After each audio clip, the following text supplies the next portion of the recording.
Thank you all.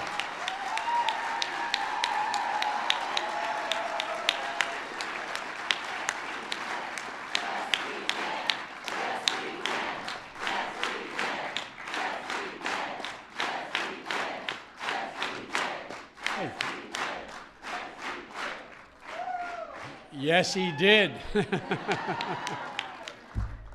Thank you all for being here, ladies and gentlemen. Please be seated. Ladies and gentlemen, to state the obvious, this is truly a historic day. But as all of you know, history is not merely what's printed in our textbooks. It doesn't begin or end with a stroke of a pen. History is made. History is made when men and women decide that there's a greater risk in accepting the situation we cannot bear than in steeling our spines and embracing the promise of change. History is made when a leader's passion is matched with his principle in service of his country. Mr. President, your passion to make the lives of ordinary Americans better has been on display. And the principles that guided your public service, beginning when you were community organizers, have led this nation to this moment. Mr. President, 30 minutes ago, by the stroke of your pen, you began the process of making life better for tens of millions of Americans today and forevermore.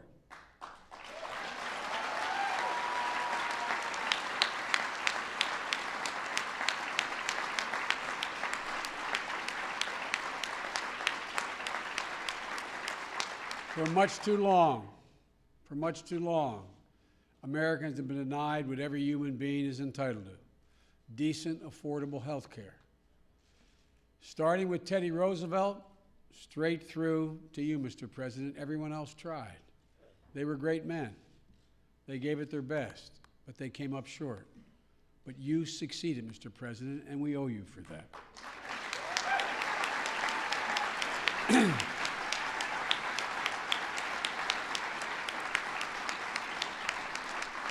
As I said just before the President signed the health care bill, I quoted Virgil, the classic Greek poet, who once said, "The greatest wealth is health.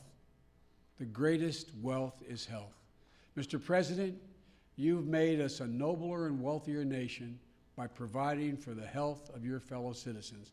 Ladies and gentlemen, the President of the United States of America, Barack Obama.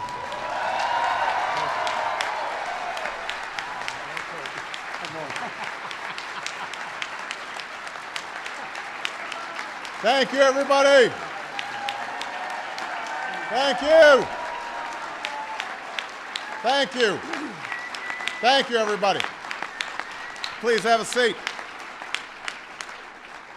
We wanted to do this twice because there's so many people we have to thank. And as I look around the room, we've got leaders of labor who helped to make this happen. We've got ordinary folks who knocked on doors and made phone calls at the last minute to get this thing over the top. My extraordinary members of my cabinet. We've still got some additional members of Congress who helped lead the charge on this. There's my staff, who I see are still here. At any given moment, I thought they were going to quit, but they just stuck it out with me. So the main purpose here is to say thank you. And thank you on behalf of the American people. After a century of striving, after a year of debate, after a historic vote, health care reform is no longer an unmet promise. It is the law of the land. It is the law of the land.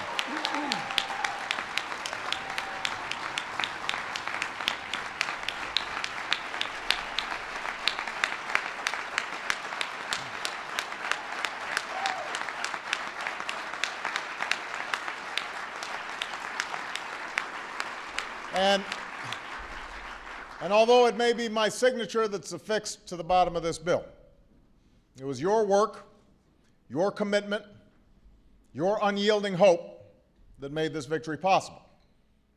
when the special interests deployed an army of lobbyists, an onslaught of negative ads to preserve the status quo, you didn't give up. You hit the phones and you took to the streets. You mobilized and you organized. You turned up the pressure and you kept up the fight. When the pundits were obsessing over who was up and who was down, you never lost sight of what was right and what was wrong. You knew this wasn't about the fortunes of a party. This was about the future of our country.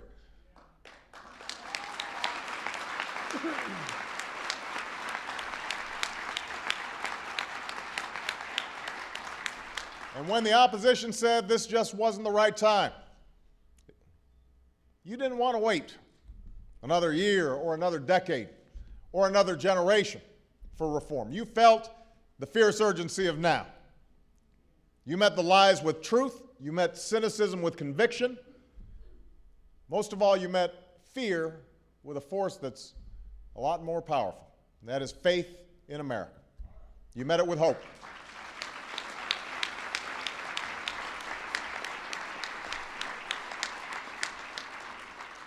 Despite decades in which Washington failed to tackle our toughest challenges, despite the smallness of so much of what passes for politics these days, despite those who said the progress was impossible, you made people believe that people who love this country can still change it. So this victory is not mine. It is your victory. It's a victory for the United States of America.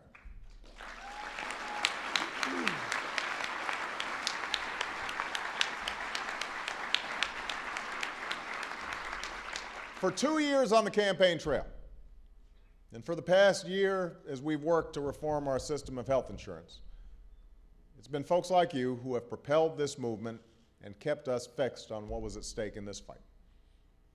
And rarely has a day gone by that I haven't heard from somebody personally, whether in a letter or an email or at a town hall, who's reminded me of why it was so important that we not give up, who reminded me why we could not quit. I heard from Ryan Smith, who's here today and runs a small business with 5 employees. He is trying to do the right thing, paying for half of the costs of coverage for his workers. But as his premiums keep on going up and up and up, he's worried he's going to have to stop offering health care for his people. But because of this bill, he is now going to be getting tax credits that allow him to do what he knows is the right thing to do. And that's going to be true for millions of employers all across America.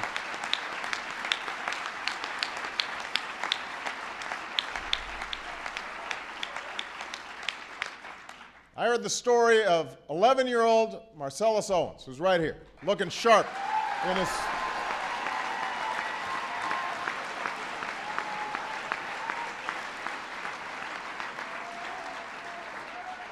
He and I made sure to coordinate our ties today. Yeah, it looks good.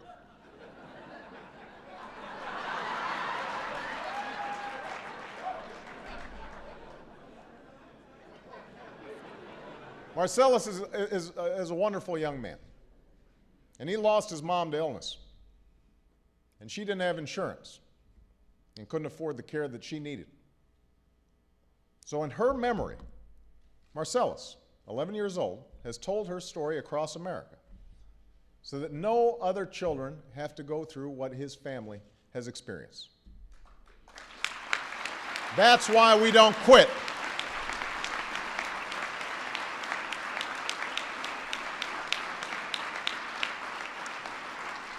I heard from folks like Natoma Canfield, who had to give up her health coverage after her rates were jacked up by more than 40%.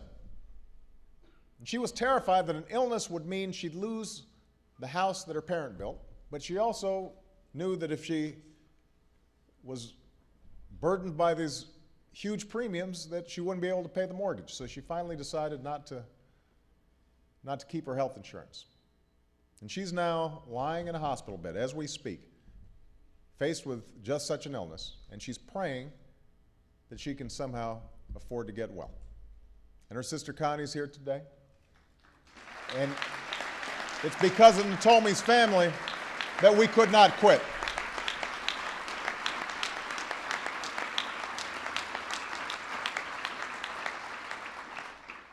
I've met people like Ashley Baya, who worked for my campaign. Where's Ashley? She's around here somewhere. I know she is. There she is right in front. She just doesn't like waving. Ashley decided to get involved with our campaign a couple of years ago because her own mother lost her job and with it her health insurance when she got sick. And they had to file bankruptcy. And so Ashley worked tirelessly, not to get me elected, but to solve a problem that millions of families across the country were facing. And each of these Americans made their voices heard. It's because of them, so many others, so many of you, that real, meaningful change is coming to the United States of America. It is because of you that we did not quit. It's because of you that Congress did not quit. It's because of you that I did not quit. It's because of you.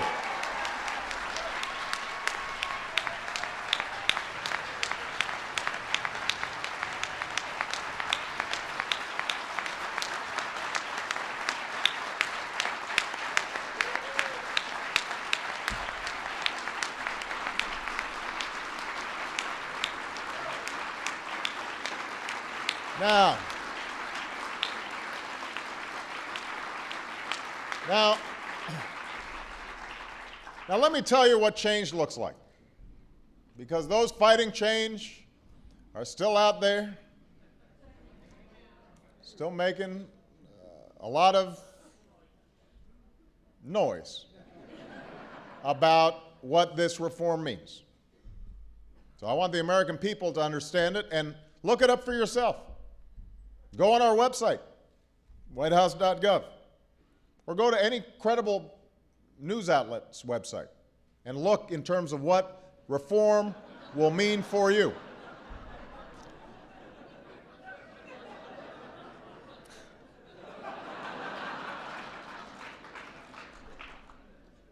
I said this once or twice, but it bears repeating. If you like your current insurance, you will keep your current insurance. No government takeover. Nobody's changing what you've got if you're happy with it. If you like your doctor, you will be able to keep your doctor. In fact, more people will keep their doctors because your coverage will be more secure and more stable than it was before I signed this legislation. And now that this legislation has passed, you don't have to take my word for it. You'll be able to see it in your own lives. I heard one of the Republican leaders say this was going to be Armageddon. Well, 2 months from now, 6 months from now, you can check it out. We'll look around. And we'll see. You don't have to take my word for it.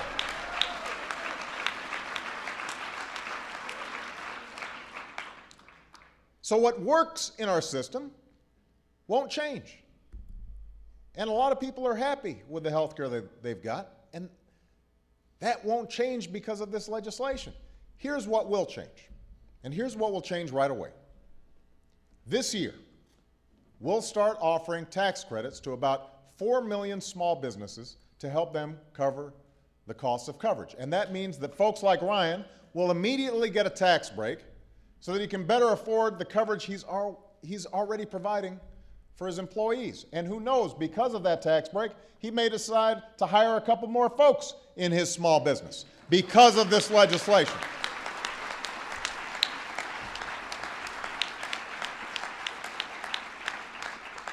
This year, tens of thousands of uninsured Americans with a pre-existing condition and parents whose children have a pre-existing condition will finally be able to purchase the coverage they need. And that means folks like Natoma Canfield will have access to affordable insurance. That happens this year.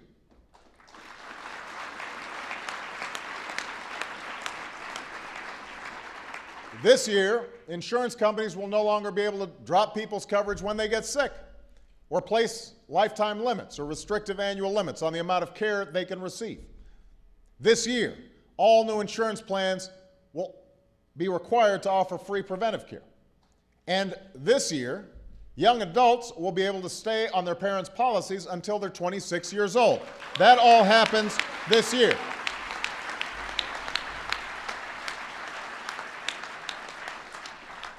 This year, seniors who fall in the coverage gap known as the donut hole will get some help to help pay for prescription drugs.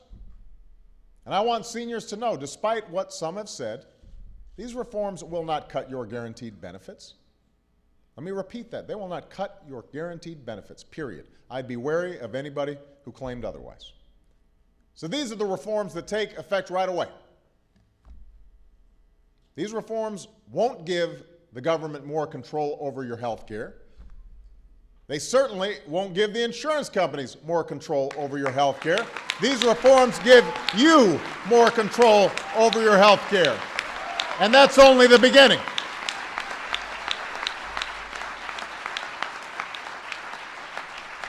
That's only the beginning. After more than a decade, we finally renewed the Indian Health Care Improvement Act.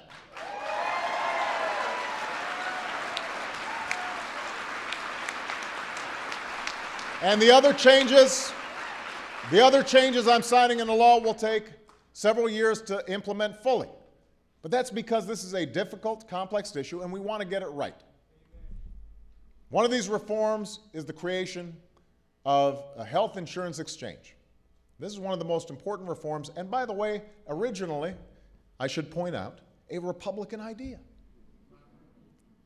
Imagine that. The idea is that right now there are a lot of people out there buying health insurance on their own, or small businesses buying health insurance on their own. They don't work for a big company. They're not part of a big pool. So they have no leverage. They've got no bargaining power with insurance companies. But now what we're going to do is create exchanges all across the country where uninsured people, small businesses, they're going to be able to purchase affordable, quality insurance. They will be part of a big pool. Just like federal employees are part of a big pool. They'll have the same choice of private health insurance that members of Congress get for themselves. That's going to happen as a consequence of this legislation. And when this exchange is up and running, not only because of better bargaining power will they see their premiums reduced, will people get a better deal, but millions of people who still can't afford it are going to get tax breaks so they can afford coverage. And this represents the largest middle-class tax cut for health care in our history. And it's going to mean that millions of people can get health care that don't have it currently. Now, for those of us who fought so hard for these reforms and believe in them so deeply, I have to remind you, our job is not finished. We're going to have to see to it that these reforms are administered fairly and responsibly. And this includes rooting out waste and fraud and abuse in the system. That's how we'll extend the life of Medicare and bring down health care costs for families and businesses and governments. And in fact, it is through these reforms that we achieve the biggest reduction in our long-term deficits since the Balanced Budget Act of the 1990s. So for all those folks out there who are talking about being fiscal hawks and didn't do much when they were in power, let's just remind them that according to the Congressional Budget Office, this represents over $1 trillion of deficit reduction, but it's being done in a smart way. And for those who've been suspicious of reform, and there are a lot of wonderful folks out there who, with all the noise, got concerned because of the misinformation that has marred this debate. I just repeat, don't take my word for it. Go to our website, whitehouse.gov. Go to the websites of major news outlets out there. Find out how reform will affect you. And I'm confident that you will like what you see, a common sense approach that maintains the private insurance system but makes it work for everybody. Makes it work not just for the insurance companies, but makes it work for you. So that's what health reform is all about. Now, as long as a road as this has been, we all know our journey's far from over. There's still the work to do to rebuild this economy. There's still work to do to spur on hiring. There's work to do to improve our schools and make sure every child has a decent education. There's still work to do to reduce our dependence on foreign oil. There's more work to do to provide greater economic security to a middle class that has been struggling for a decade. So this victory does not erase the many serious challenges we face as a nation. Those challenges have been allowed to linger for years, even decades. And we're not going to solve them all overnight. But as we tackle all these other challenges that we face, as we continue on this journey, we can take our next steps with new confidence, with a new wind at our backs, because we know it's still possible to do big things in America. Because we know it's still possible to rise above the skepticism, to rise above the cynicism, to rise above the fear, because we know it's still possible to fulfill our duty to one another and to future generations. So yes, this has been a difficult 2 years. There will be difficult days ahead, but let us always remember the lesson of this day and the lesson of history, that we as a people do not shrink from a challenge, we overcome it. We don't shrink from our responsibilities, we embrace it. We don't fear the future, we shape the future. That's what we do, that's who we are, that makes us the United States of America. God bless you, and God bless the United States of America. Thank you.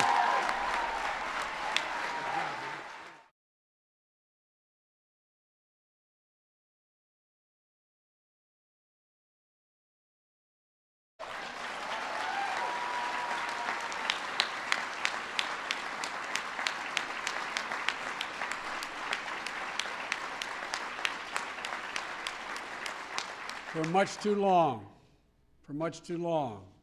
Americans have been denied what every human being is entitled to: decent, affordable health care. Starting with Teddy Roosevelt, straight through to you, Mr. President, everyone else tried. They were great men. They gave it their best, but they came up short. But you succeeded, Mr. President, and we owe you for that.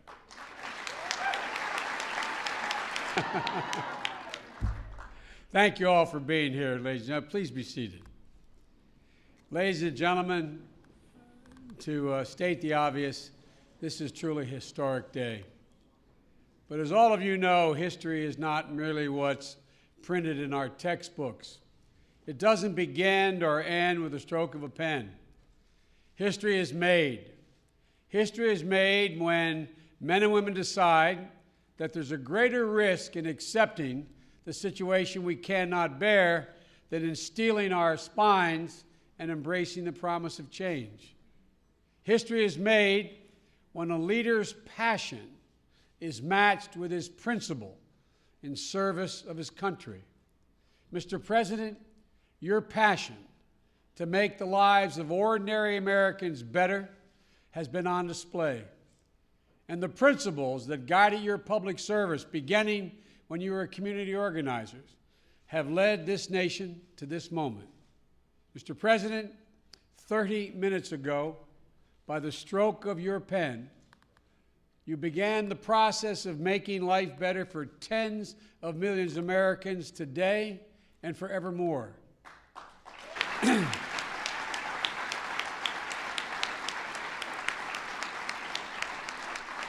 As I said just before the President signed the health care bill, I quoted Virgil, the classic Greek poet, who once said, "The greatest wealth is health. The greatest wealth is health." Mr. President, you've made us a nobler and wealthier nation by providing for the health of your fellow citizens. Ladies and gentlemen, the President of the United States of America, Barack Obama.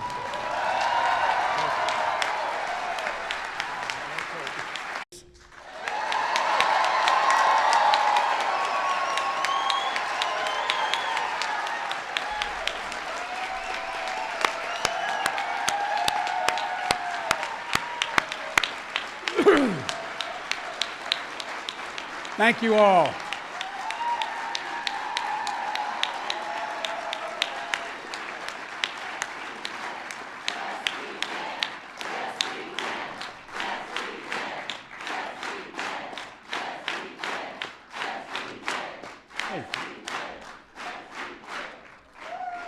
Yes, he did.